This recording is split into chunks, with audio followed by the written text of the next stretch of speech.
Recorded this. Happy Friday, everyone. Here's another episode of the Elliot and Jason show. Today, our focus is going to be on the elections and the politics surrounding that, as well as with the economic impacts. So, a timely discussion, based upon the recent elections that occurred this week. So, Jason, we'll start off with you. I know that we wanted to first talk about the history of polarization in our country. So, you take it away. Right. With regard to politics, ever since, the birth of our country, we've been divided on a variety of issues.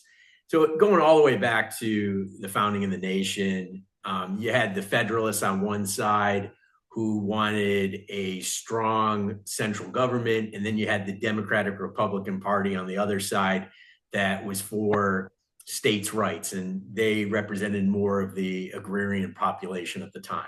And some of the issues that they were dealing with at the very outset of our nation, we're still dealing with today, the strong central government versus the state rights.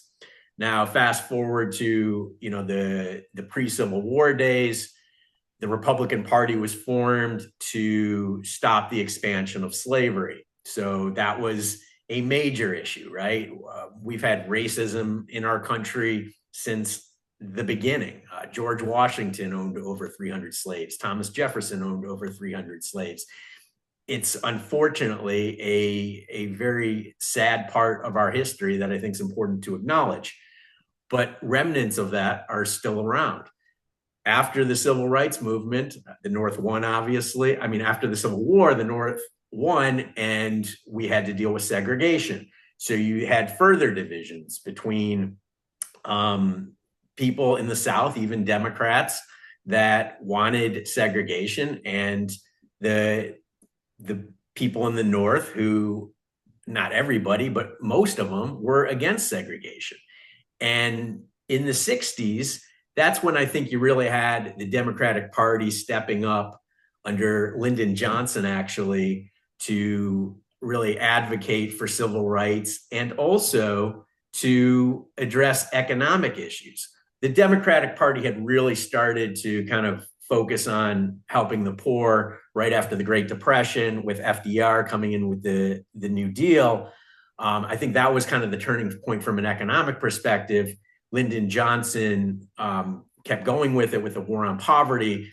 And then I think, unfortunately, when Bill Clinton came to the presidency, he undid a lot of the financial regulations that I think ultimately led to the great financial crisis. And I think at that point, the Democratic Party started becoming more pro financial services and less helping the everyday person.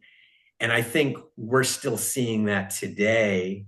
And I think we really saw it in this last election. Yeah, and that's a really good point, because the media and the surveys and the polls are talking about the mindsets of Americans in terms of like what their values are, and looking at the different things that have happened within politics even over the last couple of years.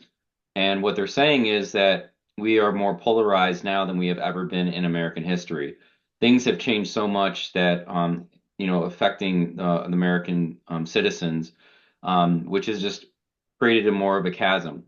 And the interesting thing that I've been observing and talking with people about is the affiliations that they've had with their parties, or even the candidates, or the people that are running in office, is that because of the alignment to their values have adjusted, they're not feeling as closely aligned with their previous candidates or parties that they supported. So we're seeing a lot of shifting going on as well. But the reality is we're still polarized. We're still divided.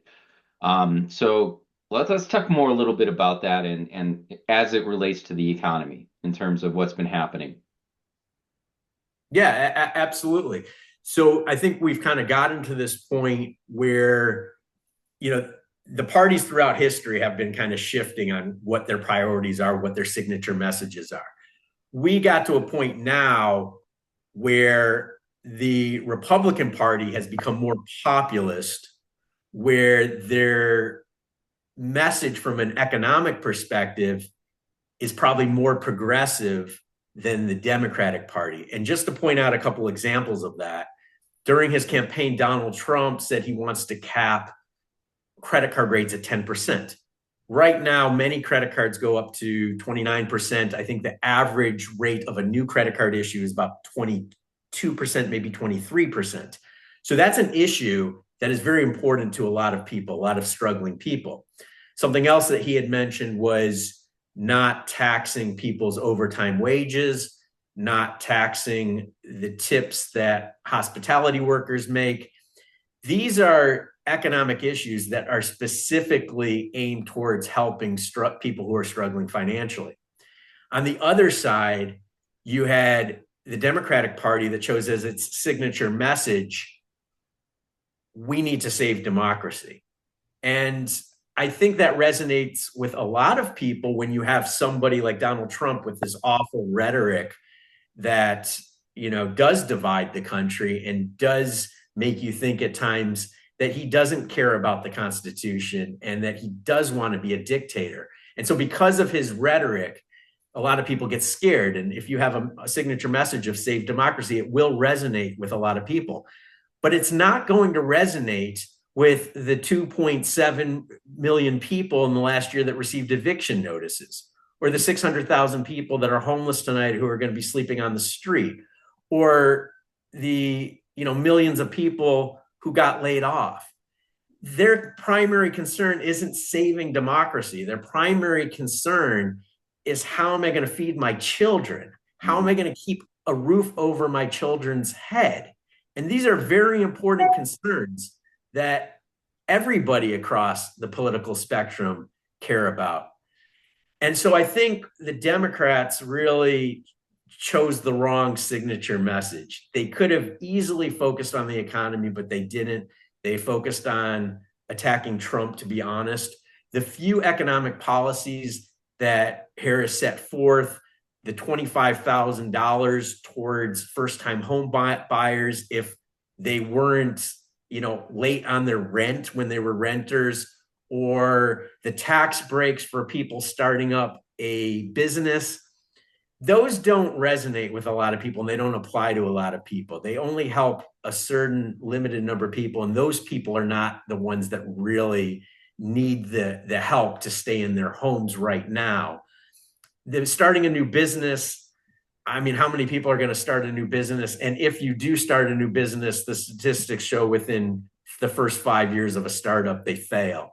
So I don't really think the Democrats set forth a whole lot that people were going to say, wow, she's really going to turn this around for us and we're not going to struggle financially. In fact, she even did something worse when she was asked, from an economic perspective, what would you do differently from Joe Biden's administration, from Joe Biden Right. and his presidency? She said, I can't think of anything. Yeah.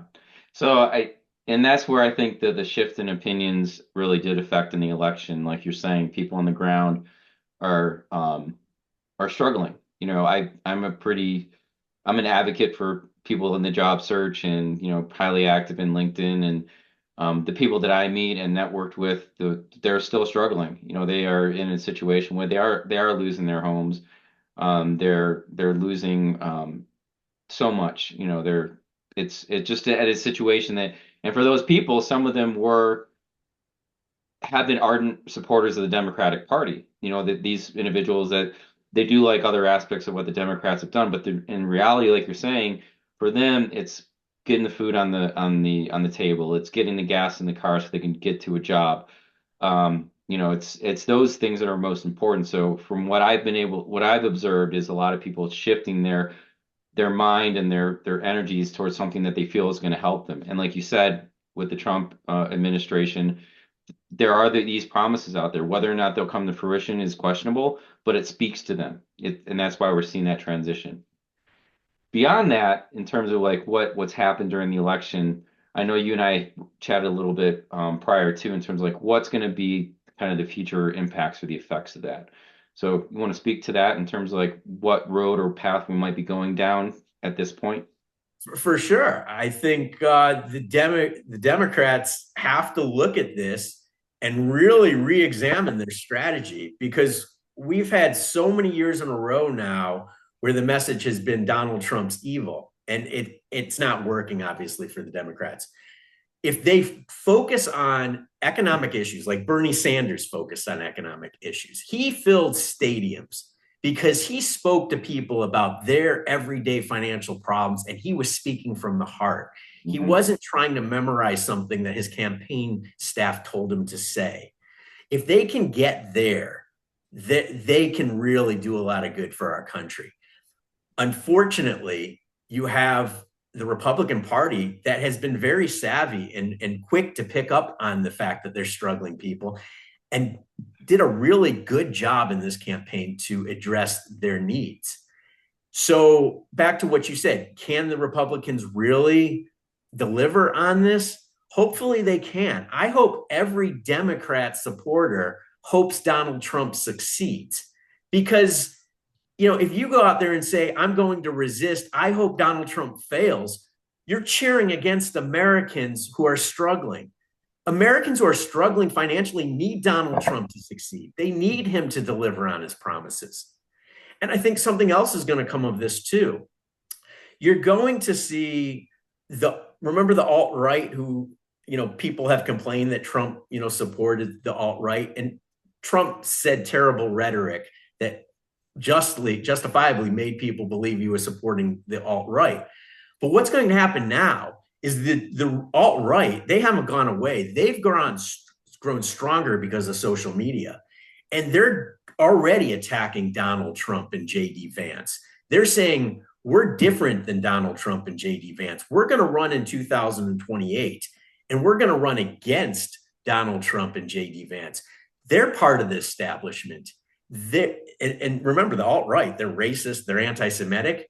They're being controlled by the global elite. They're being controlled by the Israeli lobby.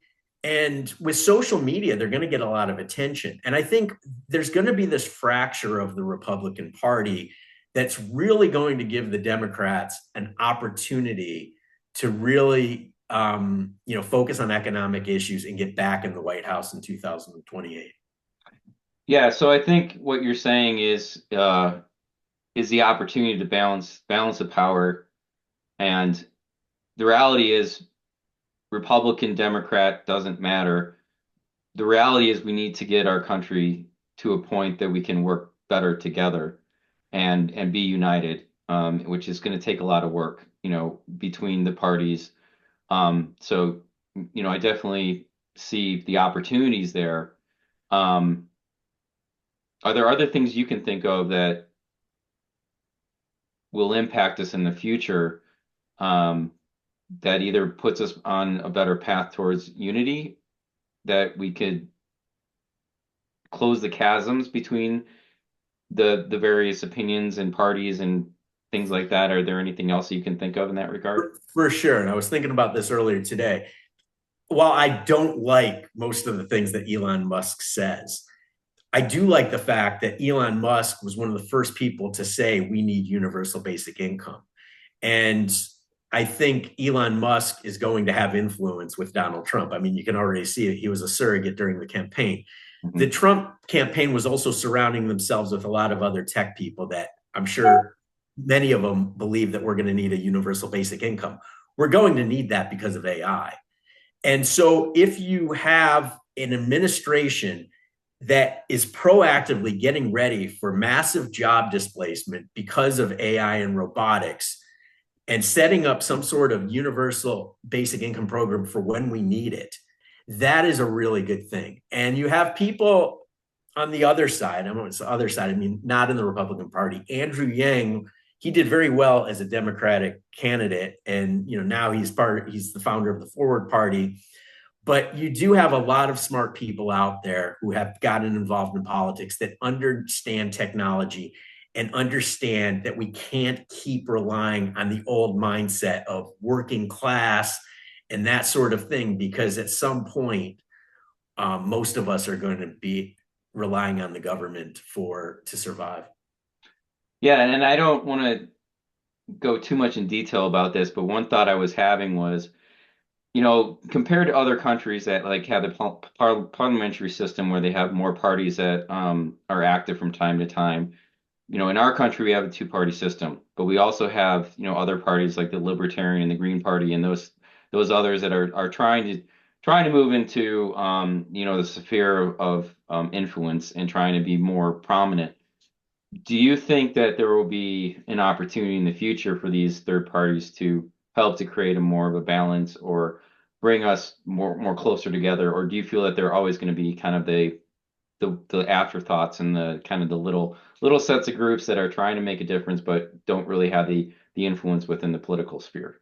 I think there is going to be opportunities. I think up till this point, especially recently, you've had the Democratic Party leadership saying, "Oh, if you vote for a third party, it's a vote for Trump," which has been totally wrong because a lot of those third party people, they left the Democratic Party because the Democratic Party didn't help them. Hmm. But I think it goes together. If you leave your signature message as, Donald Trump's evil, and you start moving towards, we need to help struggling people struggling financially. And if you start to really do that from an authentic place, which I know most people think politicians can't do it, but some can. I believe Bernie Sanders, who was an independent, right, and then ran as a Democrat, he was sincere. And I think there's other people out there that do get involved in civil service and politics because they really do want to help. If you get enough people with the right mindset in the major parties, I think that they will look at third parties as allies rather than enemies. And I guess I still hope for the best because without hope, we have nothing. Absolutely. Well, Jason, we're at time, so do appreciate your input, and it's great for us to get together and chat. I So enjoyed it. yeah, until next time, everyone. Hope you have a wonderful weekend, and we'll see you on the internet. Bye bye.